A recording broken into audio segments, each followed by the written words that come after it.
friends, and welcome to another episode of Dark Side of the Word. My name is Kate, and I'm here with my extremely understanding co-host, CJ. Hello, everybody. And I say she's understanding because before we got on this recording, that I feel like I have talked up this recording so much on Instagram that I also felt horrible if we had to cancel it because I kept saying that this review was going to be spicy. Yes, I love that description. Spicy indeed. Yeah, well, I don't know if I'm going to be able to deliver because, ladies and gentlemen, I have an ocular migraine and I can't see out of one eye. So this is going to be fun. This is going to go off the rails, I am sure.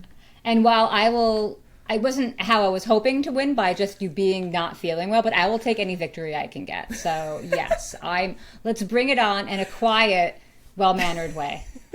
Well, the makeup was already done and beautiful, and I didn't want to waste the money because I just spent $38 on primer.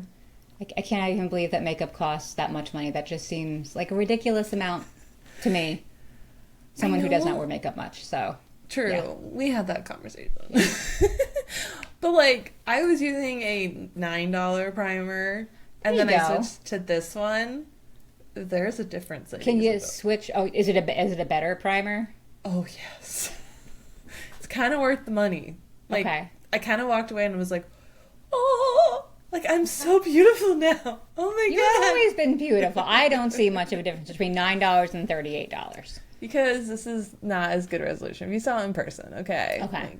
It's just the foundation is on a lot smoother and clean, blended. Okay. And I also tried a new eyeliner. Oh. So, even though I felt like shit, I was like, I ain't gonna look like shit. You have to. Have you ever seen the movie or the Broadway show Hello, Dolly? No. I'm not surprised. So there is a song that is very much not your vibe. So there is a song called Put On Your Sunday Clothes. And it says, I'm not going to sing it, but it says, put on your Sunday clothes when you're feeling down and out. Because you want to make yourself all fancied up when you're feeling bad so you feel better. And that is what you did. Put on your Sunday clothes when you... Okay, that's all you're getting. I have watched the DCC documentary on Netflix, so... The DCC. Well, if you've watched WALL-E, actually, you've seen the beginning of Hello, Dolly. Oh. WALL-E. That song in the beginning? Yes. I think that's Sunday Clothes. Okay. Yeah, so there you go. Also, I broke CJ. Now that we're on this whole, Sunshine and Roses conversation, I did break CJ when I was hanging out with her by telling her that black is not my favorite color. Yes, that's right. That was a shocking discovery about you. She's like, you're my little thundercloud. How is black not your favorite color? Is it gray? Are you going to tell us what it is? It's yellow. I love yellow. Okay, anybody, poll. Spotify poll. Do you see yellow as Kate's favorite color in any way, shape, or form? I kind of do. When you say it, I can see it because, I don't know. Thank you. Yes. It works, but I would not have thought of that on my own on the first go. You can't not look at yellow and smile. That is true. That is a very nice little note there. Yes. You're welcome. Well, it is the fourth Thursday of the month, which means it is time for book club, a book club that we have we have not shut up about. Let's be honest. CJ has some words. We'll get to that. But I have sentences even.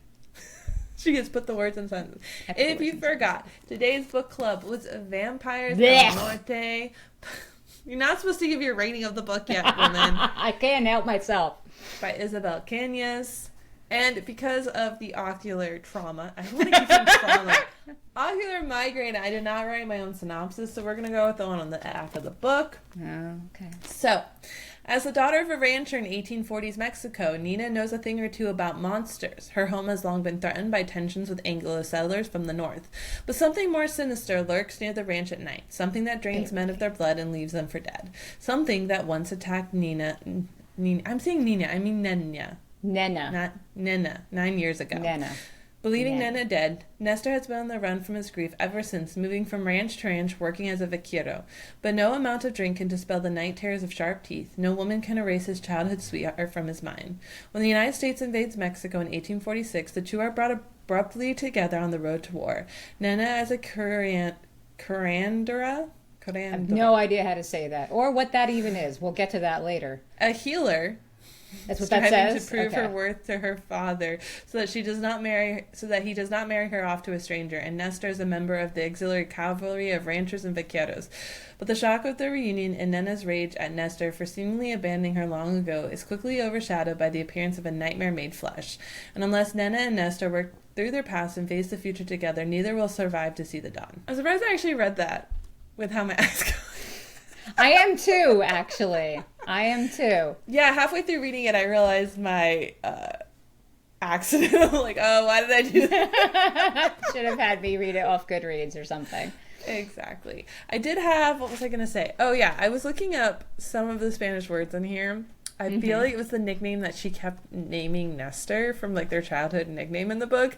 And it looked, what was it? Because I looked it up and I was like, that's a weird translation. And I tried it in multiple different spellings just to make sure. And I wonder if Google Translate has, like, a history. Let's see. It does. Does? Maybe? There's something weird squeaking over my head. Like haunted house creaking over my head right now. Don't scare me. I'm just saying. Oh, man. I think because I didn't hit, like, actual... That sucks. Okay, it doesn't have it. That makes Do you me remember sad. the word? The Spanish word? No. It's okay. That's actually a good segue into what I want to talk about. But we can we gotta rate start it with too. the norm. We got to rate it first. Yeah, One we have to read the book star. first. I'm just jumping in. I'm jumping in. You're not feeling well? I'm taking the reins. Like a vaquero, whatever the heck it is. And I'm going with it. 1 star. That is what I gave Vampires El Norte. Because what the fuck? What is your rating? I know your rating, but you can tell everybody else what your rating is. My rating is 4 stars. Moment of silence for CJ. Seriously. All right, let's get into it. Well, I'm gonna kick this off first. Well, can I say one caveat first? Maybe. Okay. Yes. From a horror book perspective, you win. This is not a horror book. That's what I was going to lead with. Okay, go ahead, lead. I felt like I was you. I felt like I was you asking, is this going to be a horror book? And like in my head, I say that. Have you seen the movie Love Actually? Yes. You Is know that the when one Hugh with the Grant cards in the door. Yes, that one. Yeah. Do you remember when Hugh Grant, anybody who loves Love Actually will know this moment, when Hugh Grant is talking to somebody about his secretary and somebody says the secretary is chubby, he goes, ooh, what do we call her, chubby? And like the expression on his face and the way he says that, that's exactly how I'm like, is this a horror book? No, it's not a fucking horror book. There was nothing horrific about it. It was historical romance with a slightly scary element mixed into it. The vampires made way too few appearances for me, and when they weren't even very scary. And it turns out they were being manipulated by the Anglos or the Americans so they weren't even truly monsters. They were just poor puppets being used by the Americans. So it just ticked me off. I was so pissed off. I would like to say that the vampires were the speculative fiction side of things. Also, are we going to say vampires are horror now? I mean, they're put into horror. Dracula, horror. Dracula's Scary horror? things stalking you at night, horror. I would say like Twilight is not horror, but I would say a book about scary vampires would be horror. Yeah, but okay. But not this one. Yeah, I mean, like I said, I 100% concede that this is not a horror book. So I did not rate it based on the fact that it, for a horror book. I rated it as being a book because... Yeah. Now, you read her first book, correct? I did. Okay, so I loved her first book, The Hacienda. I gave it 5 stars. I thought the writing was beautiful, the story was great, the whole tension was compelling, and I was so excited to read Vampires El Norte. And I started reading it, and I was like, what the fuck happened with Vampires El Norte? Because I felt that the writing was repetitive and whiny and not at all what I was expecting from her. It just completely failed me. Number 1, on a horror level, which we've already discussed. But number 2, just as a book I want to read. If I had been reading this on my own, I would have DNF'd it very quickly because there was nothing keeping me there. Now, was Hacienda more horror than this one? It was more horror. There was also a romance element, and I loved it. I thought it was so well done in that book, and I really thought it added to the whole story. And in this one, the way the romance was portrayed was just ridiculous to me. It felt like an 80s romance novel with, like, you know, the buxom lady in the bodice, you know, on the cover, with how just the fact that Nestor and Nana were just whining all the time at each other. Oh my God, I miss them. Oh my God, he's my soulmate. Blah blah blah blah blah. It just was so repetitive. There were so many times where Nestor was thinking something like, "Well, I could have all these other women, but this is Nana, my Nana." And I'm like, I know, we all know, this is your Nana. You missed her, you loved her, you couldn't have her. Let's move the fuck on. They're children. That's another thing. Okay, what 13-year-old boy is like thinking about a girl's hair like it's the softest hair and her smell is the most beautiful smelling hair ever? It just seemed way too profound a connection for 13-year-olds to have. If they were 18, 19, 20, I would have believed it. But they're like the Cory and Topanga of 1840s Mexico without being nearly as interesting. Wow, she's pulling out. I just didn't find it believable. How did they have this incredible bond at 13 years old? Well, they were friends for a while. No. They were given like 18, 19, 20-year-old emotions in 13-year-old little bodies. Can they have like the 1840s on their side? The fact that a lot of people were raised quicker? No. And no. I thought about that. I did consider that, and still not liking it. Did you like the romance? I'm guessing you did, because that's all the book was. I did like the romance. I liked I could see the 13-year-olds. I will admit, if they had been 15, 16, it would have been a little bit easier to swallow. I think even 14, I think we could have handled a little bit more. There's like that teenage, like 13 does feel kind of childish. Mm-hmm. But I did like I'm sweeping in, Nestor sweeping in on his stallion, all hot and all trained. And I don't know if it was on purpose, but I did feel it was like he's an experienced lover now. Like he's gone the ropes, and now he can like come and be the man for you, and you don't have to deal with that shit. Oh my God. Yeah, there was just a lot of cliches in this. And again, maybe if it had been branded as historical romance, I could have dealt with it better. But given with the marketing, what we were all led to expect, that it was a horror book, where the fuck did this happen? Well, I am actually quite surprised, because I have seen this pop up on a few trusted dark readers' pages about this being like an amazing Halloween horror book. Which, I was really excited to get lame-ass horror stories, Yeah. I know a lot of people who love this. I told my book swap that I did not like this, and the woman who leads it, she was like, I love this book. It's my favorite book. You're going to love it. And I'm like, I gave it 1 fucking star.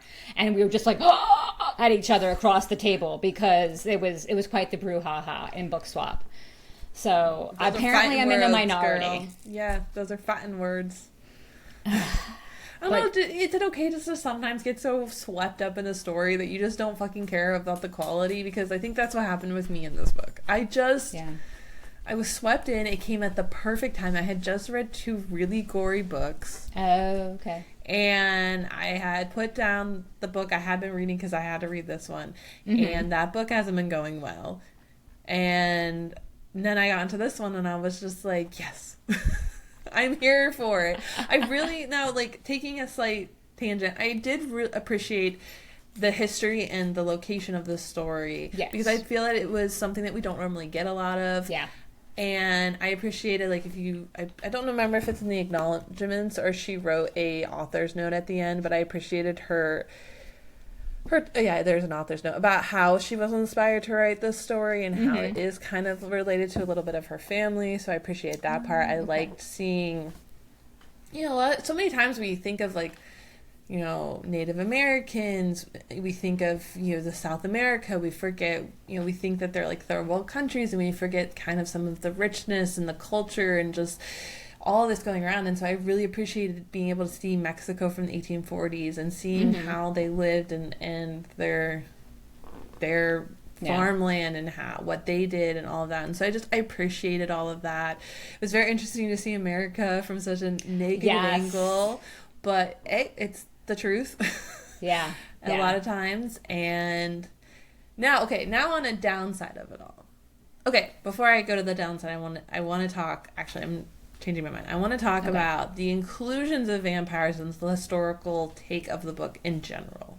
Okay. Not from a horror perspective, but from like a historical take of the book. I thought that she did do a good job incorporating them into a believable way into the story. That's like one of my favorite things, is when someone can take a fantastical element and make it fit the current world without like breaking too many of our rules, the rules. And I thought that she actually did a really good job. I was here for their existence in our world. I did like how, and in the book, someone refers to the Anglos as vampires sucking the land dry. I thought that was really clever with the parallel between the human and monsters, and also really good foreshadowing for what the Anglos are doing to the vampires to exterminate the Mexican people, what we find out down the road. And I thought that was really clever. I also like the historical background and the details of it. That's one of the reasons I love the Hacienda, was for introducing me to a historical time period and location I was not familiar with. So I did like that as well. And I thought she did a good job of weaving the vampires into the story. I think she could have woven them more, as in more frequently, and had them appear more often, because when they did, it was pretty exciting and I liked it. I just wanted a lot more of that. I wanted more of that sinister lurkingness rather than the romance part. It's funny that you should say that. I want to take a second now, because you specifically said something at the very beginning of that. Yeah, I said a lot of things. I do not remember most of it. Which made me think, so at the very beginning of our author's note, I just want to read this little excerpt that she had taken. Flocks of vampires in the guise of men came and scattered themselves in the settlements. Many of you have been robbed of your property, incarcerated, chased, murdered, hunted like wild beasts, because your labor was fruitful and because your industry excited all the wild avarice which led them. So this came from Juan Nepomuceno Cortina, and he, I guess, lived between 1824 and 1894. So it's very interesting. She was very inspired by this, if I remember correctly. And this guy refers to them as flocks of vampires. And this was before even Dracula was written. So it is interesting that there are references where they call them vampires way back then. Yeah. And so when you're saying about how they called the Americans vampires, when I read that in the author's note, I was like, oh, that's really cool. That is really interesting. I do really like how she did that. That is definitely a great idea, and I think that it's great that she ran with that. I do think that she had so much more breadth and space to really include the vampires a lot more. You know, I think it's interesting in one way, because she makes the vampires appear as because of the Americans, as she later tells in the book. And then, wait, we never warned anyone on spoilers. Spoilers, everyone. Okay. Spoilers. So she does talk about the Americans, I guess, trapping them, convincing them to do their work for them, all of this stuff. But we have the attack when she's 13.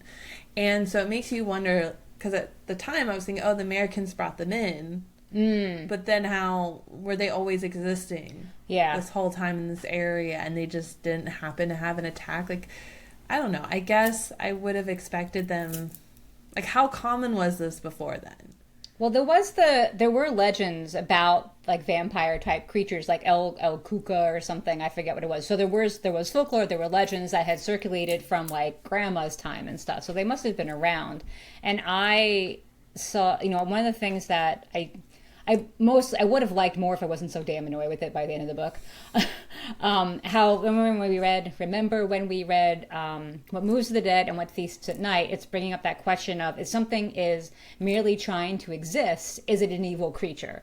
That's kind of like these vampires in Vampires El Norte. Nina even asked at one point, like, this creature is just feeding. It has to eat blood. It has to do this. So is it really evil? It's just hunting the way, humans hunt animals and the way animals hunt other animals. It's not until the Americans capture them and starve them and make them like rabid with their hunger that they become these mindless killing machines, And I liked at the end how she had, like, how Nana had that mind meld with the vampires, I think because she had been bitten by them, and she's like, I'll free you, but you got to GTFO. Don't hurt me, don't hurt my family, and you can go on your merry little way. And that's what they did, and they had this understanding. Again, showing a lot more insight and intellect to the creatures that they have on their own naturally than being forced to do what the Americans made them do. We're seeing this trend pop up so much about. It is. And are monsters really monsters? Are we all? I just read a whole book told from the perspective of the monster. Really? Pretty well done. And it's just showing how, like, well, this person's just trying to survive too. It's not like they're here mindlessly killing.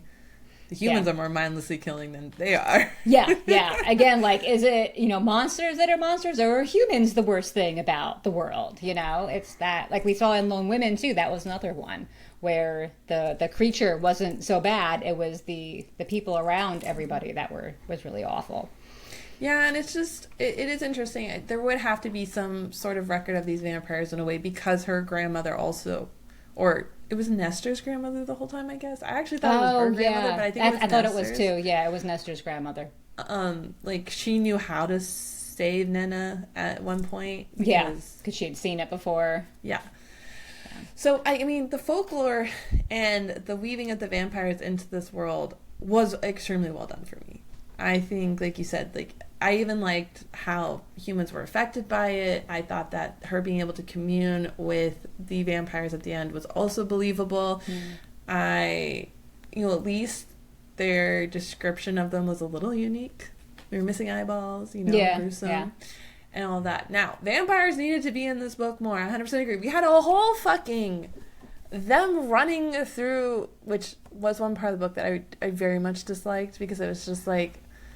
Can we stop fucking traveling, please? Yes. Oh my God. Yes. But, like... Enough. We could have had so many more vampire moments during that part of the book. Yeah. So many more. And it almost felt like their travel was the whole, we only have one bed situation, just in the travel format. Another trope, basically. This whole thing was just filled with tropes and overused plot devices. Mm-hmm. I mean, whatever. I was a little bored. It did keep me interested because I liked the romance during that time. So I was still invested. But when I was like, wait, we're just going to fucking travel back? Like, we have no travel scenes to get to the war, right? Which also fucking annoyed me, because at one point he's like, I'm going to do everything I can to make Nena talk to me and to convince her that everything's okay. And then we have 3 days of nothing. Yeah. Nothing. Yeah. And it's all like, he was a cold shoulder to me and didn't say 2 words to me this whole time. And he was all like, I'm going to convince her. I'm like, where the fuck is the convincing? That pissed me off. Like, first of all, the whole misunderstanding that Nestor thinks Nana is dead and runs away. And that ticked me off, because, again, that's used all the time in things. But how did he not hear through the grapevine somehow that she was still alive for 9 years? Like, maybe a year or 2, but 9. And I know they address, somebody didn't want somebody to say this or that, but just for 9 whole years, I didn't find it believable. And then when he does return, they do this whole dance around each other. We spend pages and pages before and after he returns listening to these two just fucking pine for each other. And we're assaulted with story after story of their memories and how incredible they were and how life without them has been reduced to meaningless drivel these past 9 years. And so he goes, good man, right away to say Nana and talk to her, and she shuts the door in his face.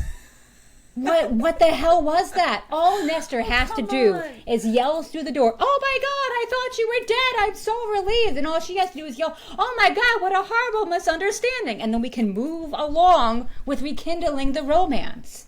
Why? It was just dragged out unnecessarily and without vampires. Yes to the no vampires, but I actually like the door slam. Oh my God, I was so annoyed. I was so fucking annoyed. I'm like, you mean to tell me after all this setup, she's not even going to listen to him? That's why it was amazing. Then I believe she was like 13 when she was really 27. But that's why it was amazing, because it felt like, here's the moment we're going to have it. And it's just like, I have nothing to say. I don't know how to react in the situation, so I'm going to slam the door in your face. Oh my God. It's just like such a whiny little, horrible romance book, buxom bodice ripper type maneuver to do. It just, no. I'm gonna stamp my foot and I'm gonna storm off. Blah blah. Oh God, I'm just so annoyed with that. Yeah, she annoyed me a lot, actually. I liked it. Okay, but you brought up the whole thing about Nena being dead.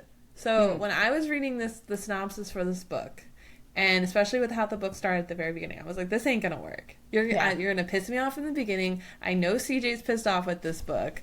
Like, this is not gonna... Yes, ladies and gentlemen, she spoiled it for me and told me that she hated this book. Okay. I couldn't keep it inside. I couldn't keep the anger and disappointment inside. So I was like, so this isn't gonna work out well. Like, how do you fucking, like, leave this girl on the floor and not... All this stuff. I was not... I did not see any out to making this a believable thing. And then it happened, and the Susto, whatever. God, I'm so bad at I have no idea. Anyway, so that happened, and then her, them being essentially appear dead, and I was like, she did it. I'm here for it. I believe it. Yeah, I mean, that part was believable, like the fact that everything slowed down and whatnot, and it made him appear dead. Totally get that. That was fine. Had no problem with that. That was well done. I was surprised. I so expected to be like, this is crap. Utter stupid crap. Who's going to run away and think someone's dead? For 9 years. 9 years. She had to age him up, okay? No. Do you really think he would have heard that she was alive? Yes. Who's going to talk about her? Somebody. It's going to slip somehow. It's going to slip. For 9 whole years. I don't know. It just seemed a little unbelievable to me. Well, her brother's not going to mention any messages because he doesn't want to encourage the relationship. Is it really going to be a rumor out there because she's not doing anything? She's a kid, so it's not like she's going to be in conversation passed around with the travelers. I just feel like someone's going to be like, hey, this girl you used to pine after, she's not dead. Someone's going to tell a cousin, a brother, but somebody. He didn't talk about her either, so why would anyone think that he cared? Because obviously they were each other's soulmates and spending every day wrapped in each other's arms before she got taken by the vampire. So everybody knew what was up with them. Again, the Cory and Topanga of Mexico. So everybody knew they were each other's soulmate. And wouldn't somebody be like, I can't believe you're just pulling out the Boy Meets World. Pulling out the Boy Meets World. Totally. Because that's what they are. What's wrong with that? What is wrong with it? Nothing's wrong except that I just didn't find it believable. Cory and Topanga, I felt their connection and their love. Nestor and Nana, no, I did not. I want to keep saying Nana. Her name is Magdalena, so Nana is, I think, how you would say it. But that's hard to roll off the tongue real quickly. Nana, Magdalena, Nana. Nana. Okay. Am I also the only one who noticed the bajillion similes and metaphors like on every page? I felt all she did was just write in similes and metaphors. There were like 3 or 4 to a page sometimes. It was overwhelming. Absolutely overwhelming. I was slacking in my job not to notice. Oh my God. It drove me nuts. What I did notice, though, which annoyed the shit out of me, is did you find anything, like, repetitive? Like, they would say one thing and, like, 2 paragraphs later literally repeat the same thing? All the time. Yes. The entire book was repetitive like that. So it wasn't me being, like, thinking I was crazy? No. It was repetitive as fuck. That was the thing that annoyed me most about it. It's like, we've already talked about this memory with Nana. Oh, we've already talked about Nestor's rippling chest muscles. Oh, we've already talked about how we want to be together and build a farm and have money and do all these things. Yes, we know. So this wasn't a glitch in the Matrix? No, this was just bad writing and bad editing. God, you're making me feel bad for liking this book. I'm just so disappointed. I expected so much more from it on a writing level, and I was so completely let down by so much of it. Like, I went on Goodreads at one point because I was like, am I the only one not thinking this is horror? And that's when I saw some other people be like, this is a romance. If you go into it thinking it's a romance, maybe you'll like it better. I'm like, okay, shift the perception. And I was ready to do that. But the writing itself just took me out of the story so many times. The repetition, the similes and metaphors, on a bajillion of them on every page, the trite plot devices, the overused, the tropes, everything was just so cliche. Everything was so bland. Everything was so repetitive. I just couldn't get into it. And then so something I want to talk about, and this admittedly may be more of a me problem than an actual problem, is the use of the Spanish words in the book without enough context clues. So to be very clear, so people don't come at me, I don't have any problem with Cañas incorporating Spanish words into the text. I think it's great, and it gives a real, authentic feel to the story and the culture and the characters. So that is awesome. What I do have a problem with is not clearly defining the Spanish words, either by using another English word in the text or clear context clues. So like they mentioned, you know, one of the words I saw was merienda. What is merienda? Is it dawn? I had no idea what time of day this was. And all the other author had to do was write something like, at merienda, just as the sun is barely rising over the horizon or something. Boom, that's it. That's all you need to do. Context clues. And I feel like this happened a lot, to the point where I was not able to get lost in the story because every other word was something I didn't understand. And I didn't want to go look it up because I shouldn't have to. It should be defined somehow in the text because it's an English language book for English language readers. And yes, it's a teaching moment. Teach me some Spanish words, but I have to understand them in order to learn them. And that bothered me. Did you have that problem at all, or is this a me problem? No, that's not a you problem. Okay. So I actually have a really good grasp of Spanish. Okay. I've been doing Spanish for like 3 years. So I knew quite a few words. I'm trying to find that word that was annoying me, though.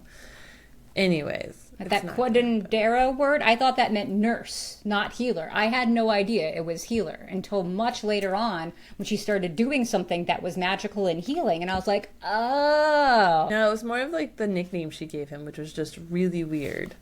And a couple of times, and I was like, I have to look this up. Okay, so I agree with you. I was actually going to talk about how I also struggled with the Spanish words in here. Mm-hmm. I do have a grasp of Spanish, so when she was like, la tia, and all these other things, or mijo, or all this stuff, I was like, okay, I know what those mean. In the book that I'm working on right now, I also include Spanish words, and I have actually taken quite a few of them out of the book in this revision because I just felt that they chopped up the flow and just caused an issue.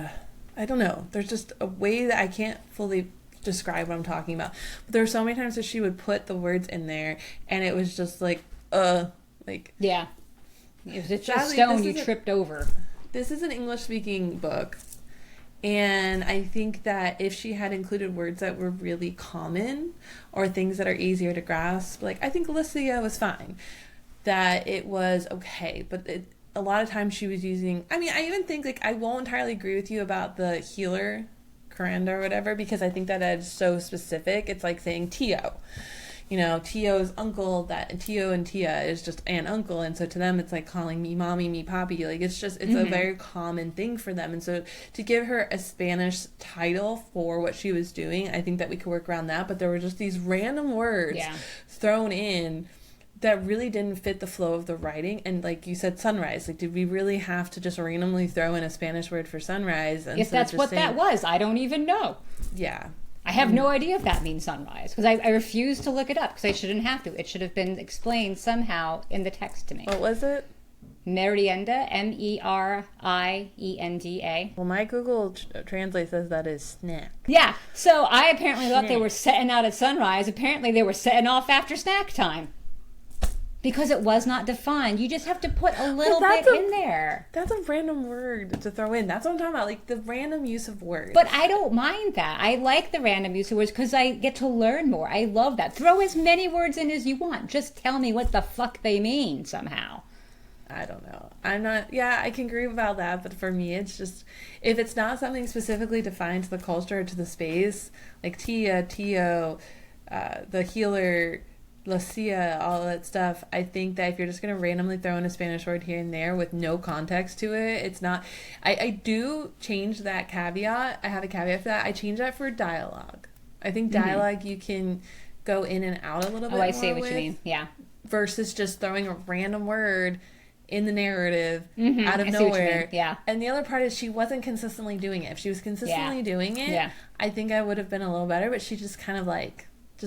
randomly here and there it would be there, and it just broke up everything. Yeah. And, you know, when we look back at T. Kingfisher's What Moves the Dead, she created an entirely fictitious culture, a fictitious country, a fictitious language that has different sets of pronouns for different groups of people. And she introduced us to them in the book in a very easy way, an accessible way. And then when she used those pronouns to refer to that certain group, we all understood it because we were eased into it and made familiar with it. And then it became completely normal to see a different word where we would normally see priest or something, for example. And that was a really good example of how that can be well done. And Cañas just did not do that at all. She did the complete opposite. She just dropped it there and walked away. I was like, figure it out, bitches. I'm not explaining shit to you. And I was personally offended by that. Yeah, only because I am very strong about, like, when you go to the country of whatever country you want to live in, you really do need to learn how to speak the language. You cannot rely on the other people to always speak your country's language as well. And so that is something that I have a high, get on my soapbox about all the time. So I do feel like that is something that is happening here. Now, I wonder, this is where I do wish I had read Lord of the Rings, because he also created his own language that he put in. I mean, that's the reason he wrote the whole book, was to demonstrate his language. And I really wish, like, I knew how he did it in the book, because no one was complaining about his inclusion of that. And so now I'm like, well, how did he, like, teach people? I mean, I've read so many books where they pepper in words from other languages, Japanese, Hebrew, Yiddish, Italian, whatever it is. See, it probably worked because they did it on things that actually had meaning for that to be a Japanese word, or they put it in dialogue, or they had the description. Not just like randomly we're going to call a snack a Spanish name instead of just saying snack. Or just say, like, a merienda of cheese and crackers or something to give us some indication of what a merienda might be. Like, just context clues. All about context clues. It's like 3 extra words, people. It's not hard, I know. Okay, I'm glad I'm not the only one who got pissed off by that and got tripped up by that. And that's one of the things that really kept me from trying to, kept me from getting into the book. Because I was so busy trying to forget what these words were that I couldn't get lost in the story. I will say that was one of the few notes that I was going to bring up. You are not alone. You just beat me to it. You beat me to it. I'm trying to ease the burden for you and your ocular migraine. You're welcome. It's getting really bad, people, ladies and gentlemen. Let's see. Love the love, repetitive statements, the dead thing. Okay, I was checking my notes. Those are my notes. We've got everything. We want to call it a little early tonight? We'll call it a little early because I got nothing more to say. I don't want to be repetitive like Isabel Cañas in Vampires El Norte. Well, ladies and gentlemen, I just want to say thank you for allowing us to present as we were today. If this is your first time at one of our book clubs, please go listen to another one. I promise they are amazing. I thought this was an excellent episode. Well, thank you. It was spicy as promised. Was it? It was caliente and picante. I thought there's some words for you that I know. Muy bien. But I am super excited to announce our last book club of season 2. Because don't forget, everyone, just a little reminder, we do take December off every season, and so we can start a new season for you in January. Don't worry, we'll be back. Yes. It's just a short little break since we do this 11 months out of the year. So November will be our last book club. Yes. And we want to enjoy the holidays. Yes. And I'm super excited because I actually have been waiting to read this book for a little bit. I don't like the cover, so warning, there's a different cover. But it is Last to Leave the Room by Caitlin Starling. And I feel that is a truly horrifying book cover. Like, hold that up closer so, like, people can see the evil cat. That's a maniacal grin. Like, that, right away, that gives me fucking nightmares, man. Yeah. I'm really excited. So I'm going to read the synopsis on the back of the book. Do you want me to read the synopsis? No, I think I can do it. Okay. The city of San Sirocco is sinking. The basement of Dr. Tamsin Rivers, the arrogant, selfish head of the research team assigned to find the source of the subsidence, is sinking faster. What? Is your aura in the way? No, did that make sense to you? Well, I couldn't really. Let me look at it in Goodreads. Hold on. Source of the subsidence. I don't know what subsidence means, so I'm going to look that up. Subsidence. I spelled it wrong. The gradual caving in or sinking of an area of land. So yes, it does make sense now. We're going to start from the beginning. But now it makes sense because I was like, I'm so confused. Yep. The city of San Sirocco is sinking. The basement of Dr. Tamsin Rivers, the arrogant, selfish head of the research team assigned to find the source of the substance, is sinking faster. As Tamsin becomes obsessed with the deteriorating dimensions of the room at the bottom of the stairs, she finds a door that didn't exist before. And one night, it opens to reveal an exact physical copy of her. This doppelganger is sweet and biddable, where Tamsin is calculating and cruel. It appears fully terribly human, passing every test Tamsin can devise. But the longer the double exists, the more Tamsin begins to forget pieces of her life, to lose track of time, to grow terrified of the outside world.